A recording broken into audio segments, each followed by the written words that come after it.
Le missile iranien est tombé en plein cœur de la capitale du Negev. Oren habite à 25 mètres à peine du lieu de l'impact. Il se voit comme un miraculé. Je suis sorti dans le jardin et tout était détruit. Le mur avec mon voisin est tombé. Très rapidement, j'ai vu des ambulances et des hélicoptères dans le ciel. Et là, j'ai compris qu'il y avait des gens sous les décombres. L'immeuble d'Oren a été déclaré inhabitable. Il va devoir être relogé avec sa famille.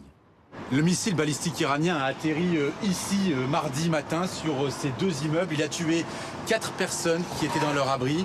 Les 2 bâtiments vont être totalement détruits. Au total, dans cette ville de Beersheva, 236 familles vont être évacuées.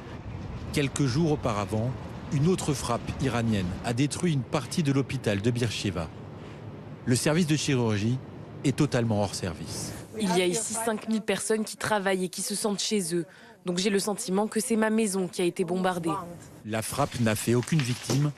Tous les patients ont été évacués dans des lieux sécurisés au premier jour de la guerre. Mais le souffle de l'explosion a tout balayé sur son passage. 400 lits n'ont pas pu être remplacés. Soroka, c'est l'hôpital qui soigne tous les gens du Negev et du sud d'Israël. Il doit continuer à fonctionner.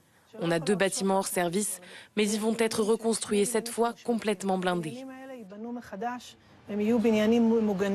Pour cela, l'hôpital va devoir trouver près de 400 millions d'euros.